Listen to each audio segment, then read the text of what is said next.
Right now, 11 specific canned foods are quietly moving toward their last window on American store shelves. Not because of a storm, not because of a drought, because of a set of trade decisions that locked in months ago and are just now arriving at floor level. Most people won't notice until they reach for the item and it isn't there, or it's still there at twice the price. I checked the government data, the trade reports, the BLS numbers. Same answer every time. 11 items, 11 closing windows. Each one has a different mechanism: a tariff percentage, an aluminum cost input, a supply chain concentrated in a country now sitting behind a major trade barrier. But all 11 are moving at the same time, and almost nobody outside of a small group of buyers is connecting those dots. We're going through all of them today.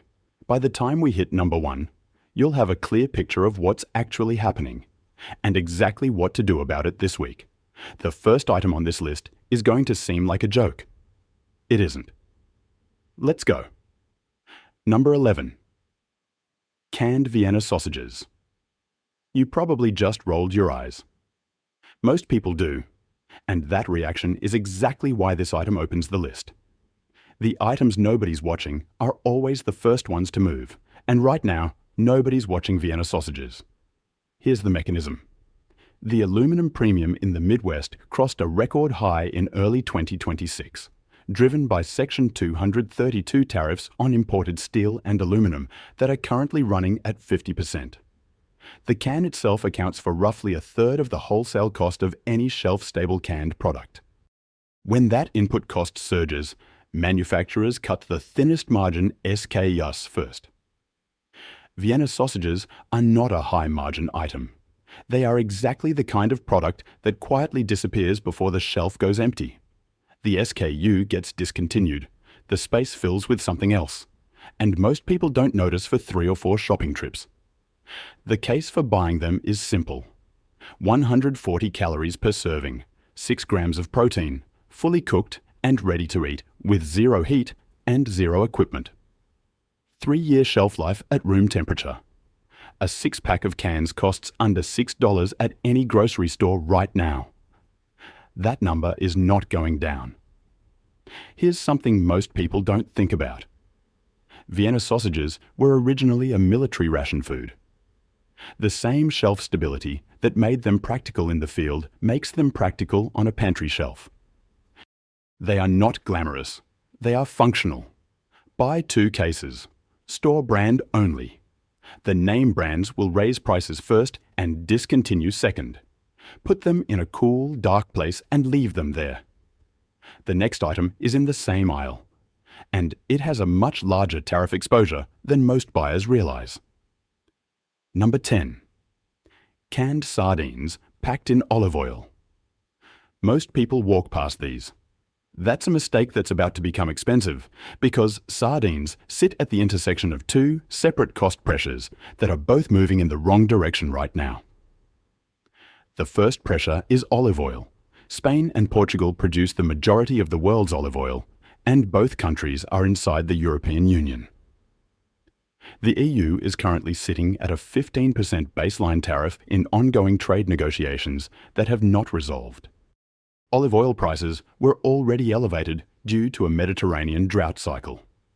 The tariff layer on top of an already stressed supply is pushing import costs in a direction that doesn't reverse quickly. The second pressure is the same aluminum input cost hitting every canned product. Sardines in oil are packed in slightly smaller cans than many other items, which means the aluminum cost per calorie is actually higher, not lower.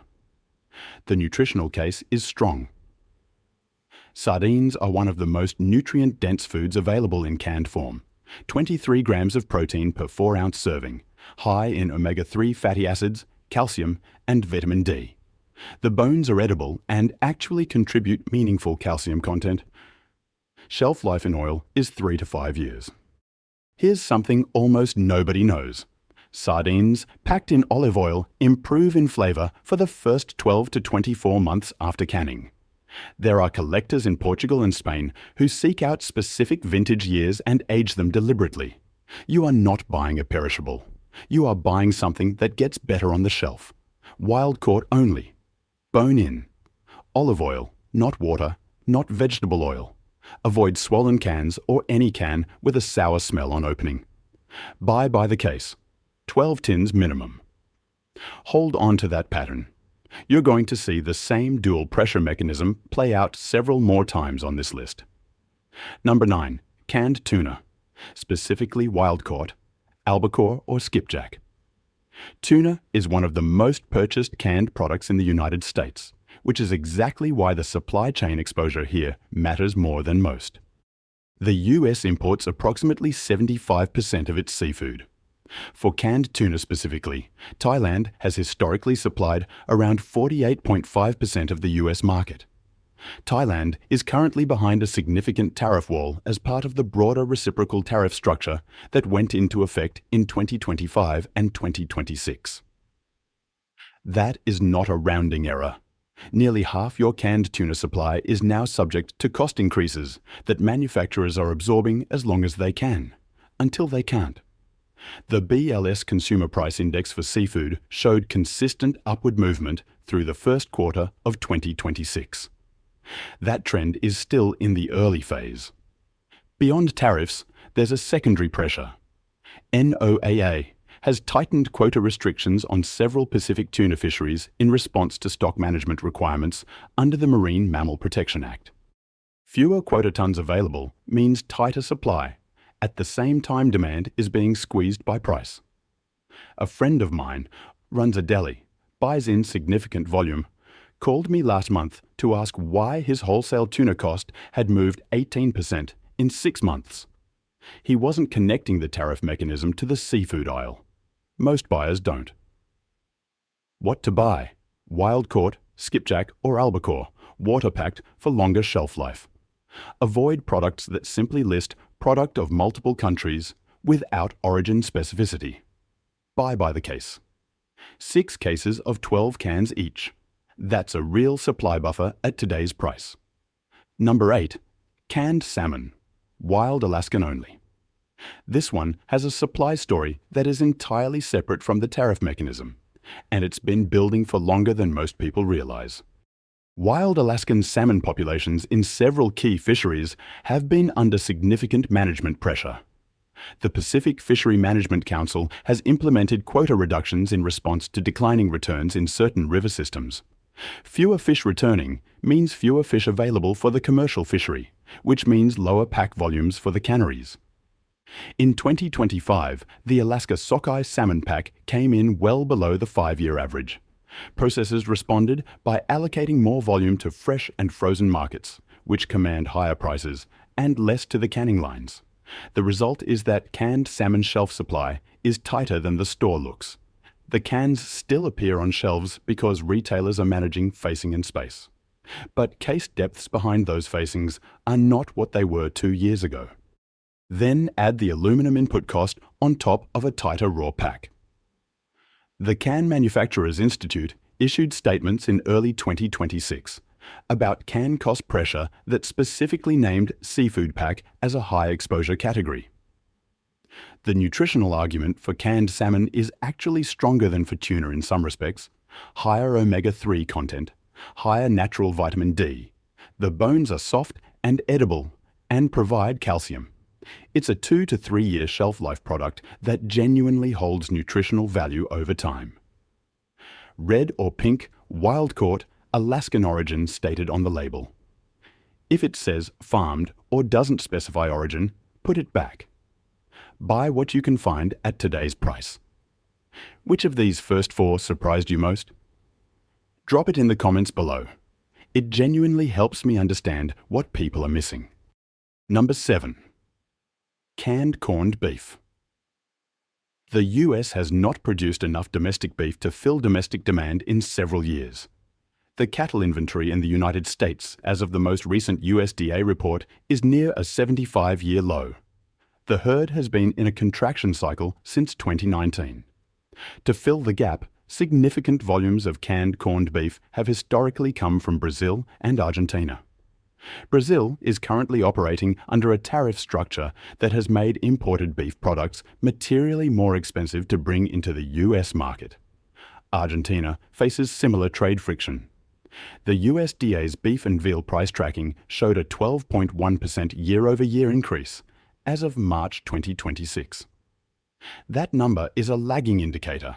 The underlying inputs that drive further increases are already locked in. The domestic cattle herd does not rebuild quickly. It takes years to expand a cattle herd. A cow produces one calf per year, and the cycle from breeding to market weight takes 18 to 24 months minimum. The USDA's own projections do not show meaningful herd expansion until at least 2028. What this means for canned corned beef is straightforward. A supply chain dependent on imports from countries facing tariff headwinds, on top of a domestic production base that structurally cannot fill the gap, is a supply chain under sustained upward price pressure. Current price per can, approximately $2.50 at major retailers. Price trend, upward, with no structural input that reverses it. Buy the name brand here, Hereford or Libby's. These formulations have the longest documented shelf life and most consistent quality.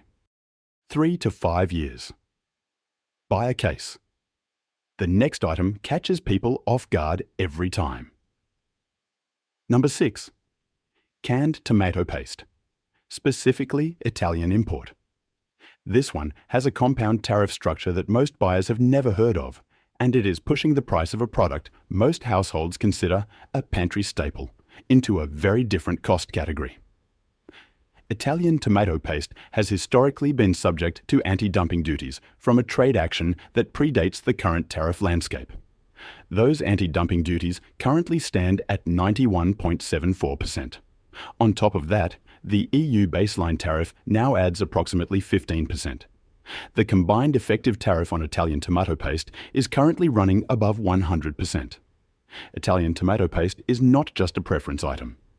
Italian tomato varieties, San Marzano, Roma, have a sugar acid profile and a solids concentration that domestic American tomato paste does not replicate at the same price point.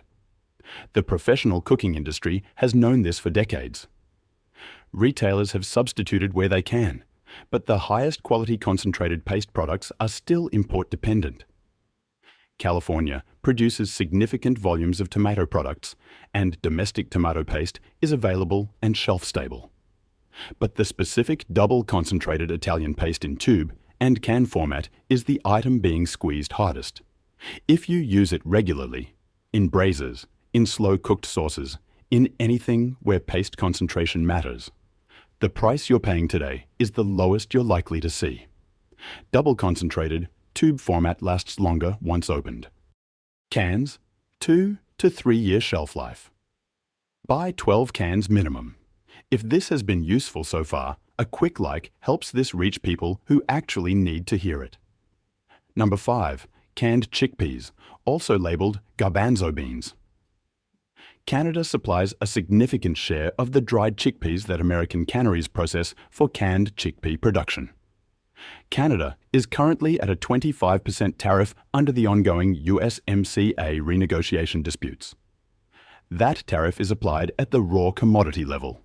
Before processing, before canning, before the aluminum input cost is added. The cost pressure on canned chickpeas is therefore layered. Raw input, tariff plus aluminum, can cost plus general food processing inflation. The USDA dry bean purchase program has been used to support price stability in this category before, but the scale of input pressure in 2026 is outpacing what administrative support programs are designed to offset. Chickpeas are one of the most nutritionally complete plant-based proteins available in shelf-stable format. 1 cup drained provides 15 grams of protein, 12 grams of fiber, meaningful iron, folate, and manganese. 3 to 5 year shelf life. Low calorie relative to protein content. Versatile enough to function as a protein source, a side dish, or an ingredient. Most households use chickpeas occasionally. Most preparedness-minded buyers overlook them entirely in favor of more dramatic-sounding items. That is a gap, no drain, BPA-free lining if available. Store brands are fine here. The product is a commodity. Buy 4 to 6 cases. Number 4. Canned full-fat coconut milk. Thailand supplies the majority of the world's canned coconut milk. Not a plurality, a majority. Thailand is currently sitting at a significant tariff rate as part of the broader reciprocal tariff structure applied across Southeast Asia in 2025 and 2026. The tariff applied to Thai processed food products, including canned coconut milk, is running at levels that have materially increased import costs. Coconut milk from Thailand has been the baseline for the US market for decades because Thai production is efficient, consistent, and designed specifically for export. There is no domestic US alternative. There is some production from Indonesia and the Philippines, but at lower volumes and not a direct substitute for the branded products most Americans recognize. Now here's the thing most people don't know about canned coconut milk from a shelf life perspective. The fat content is predominantly saturated, composed largely of medium-chain triglycerides, which are chemically stable in ways that polyunsaturated fats simply are not. That stability, combined with a sealed, oxygen-free canning environment, gives canned full-fat coconut milk a documented shelf life of 2 to 5 years, with quality holding well toward the top of that range when stored at stable temperatures. Light coconut milk does not qualify. The fat content is what provides both the shelf stability and the caloric density. Full fat only. Thai Kitchen and Aroy D are the most consistent brands. Buy 6 to 12 cans. Number 3. Canned mackerel. Mackerel is the most nutritionally concentrated and cost-effective canned fish on this list, and it is almost entirely absent from the preparedness conversation. That combination, high value, low awareness, is exactly the pattern that creates the buying window. Atlantic mackerel is supplied primarily from Norway and Canada. Norway faces EU-adjacent tariff friction in the current trade environment. Canada is at 25%. Pacific mackerel sourced from Japan and South Korea faces a completely different tariff structure. Both countries are in ongoing renegotiation discussions that have not stabilized. The nutritional profile of mackerel outperforms nearly every other canned protein. 20 grams of protein per 3-ounce serving, higher omega-3 content per gram than salmon, significant vitamin D, vitamin B12, and selenium. The caloric density is higher than tuna or sardines, which matters for cost per calorie as a metric. My cousin eats canned mackerel 3 times a week. He started buying it because it was the cheapest protein per gram at his grocery store. He told me 2 months ago that it had moved up in price. At the same time, 3 other options disappeared from his regular store's seafood aisle. He wasn't analyzing trade data. He was just paying attention to his grocery bill. Look for mackerel in brine or olive oil, Atlantic or Pacific, wild caught. It has a slightly stronger flavor than tuna. That is the trade-off for the higher nutritional density. Shelf life 3 to 4 years. Buy by the case. Number 2. Canned evaporated milk. Dairy products and dairy-adjacent shelf-stable items are the most commonly overlooked category in the preparedness space because most people associate dairy with refrigeration and stop thinking there. Canned evaporated milk breaks that assumption completely. The mechanism here is not a single tariff. It's a combination of domestic dairy input costs and can cost pressure. Milk price at the farm level has been rising consistently. The USDA National Agricultural Statistics Service tracks all milk prices, and the Q1 2026 average was the highest on record for that quarter. Add Section 232 aluminum tariff pressure on the can itself, and canned evaporated milk, which already had tight margins at the manufacturer level, is in a sustained cost increase cycle. The product itself, 338 calories per cup, 17 grams of protein, high in calcium and vitamin D. Shelf life is 12 to 24 months unopened at room temperature. It substitutes for fresh milk in cooking at a 1-to-1 ratio when diluted with water, and can be used undiluted as a cream substitute in coffee, baked goods, and sauces. Carnation is the dominant brand. Store brand is acceptable for this category. Here's the household use case that most buyers miss. Powdered milk exists and has a longer shelf life, but the texture and flavor profile of canned evaporated milk in cooking is substantially closer to fresh milk. For any household that cooks regularly with dairy, this is not a deprivation item. It is a functional substitute. Buy 4 cases minimum. First in, first out rotation. Write the purchase date on the bottom of each can. Number 1. Canned albacore or yellowfin tuna packed in olive oil. Premium grade, imported. This is the item with the highest compound tariff exposure on this entire list, and it is sitting in the most visible position in the canned fish aisle with a price tag that still does not reflect what is coming.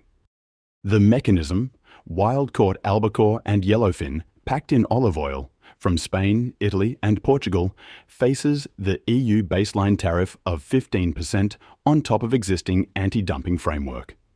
The olive oil itself, the packing medium, carries its own tariff cost because Mediterranean olive oil supply is simultaneously constrained by the drought-driven production shortfall that reduced European olive harvests by 30 to 40% in the last 2 growing seasons. Tariff on the fish, tariff on the oil.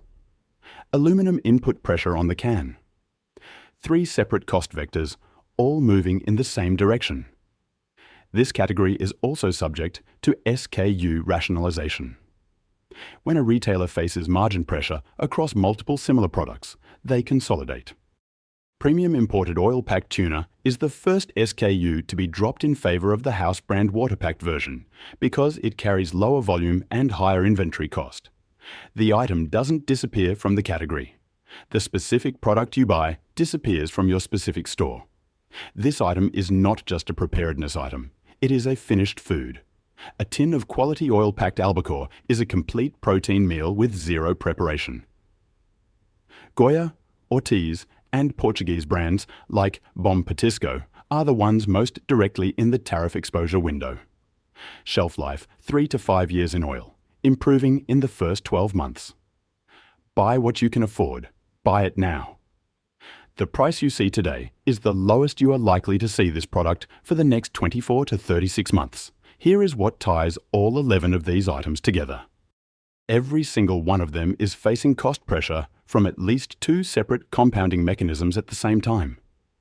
Tariff on the raw input. Tariff on the country of origin. Aluminum can cost from Section 232. Supply quota reduction from regulatory action. Concentrated geography. One country supplying 48% or 70% or a majority of the entire US market for that item. These are not individual problems, they are a pattern. And when 11 items inside that pattern move simultaneously, the window to act at the baseline price is shorter than most people realize. Now here is what this video is not saying. It is not predicting a collapse. It is not an argument for extreme stockpiling or for buying more than your household can realistically use and rotate. It is an observation about real documented trade and supply conditions, and a practical case for building a rotating reserve of items your household already uses, at the price they cost today, before the next input wave fully arrives at the retail shelf. Here's the action plan. This week, wild-caught tuna, sardines in olive oil, and oil-packed albacore. These 3 have the most direct tariff exposure and the highest probability of shelf disruption first. Buy by the case. This month, canned salmon, coconut milk, chickpeas, and corned beef. These are the second wave. Cost inputs already moved, retail pricing following. Before the end of summer, mackerel, evaporated milk, Vienna sausages, and Italian tomato paste. These are the slower moving items. Still available, still reasonably priced, window closing gradually. Store everything between 50 and 70 degrees Fahrenheit, off concrete floors, in a dark location. Mark every can with the purchase date. Oldest cans to the front, newest to the back. Rotate as you use it. The only thing on this list that will not keep at today's price is the price itself. We don't panic, we just pay attention a little earlier than everyone else. That is the whole game. Which of these 11 items are you buying first? Tuna, sardines, or something that surprised you further down the list? Let me know below.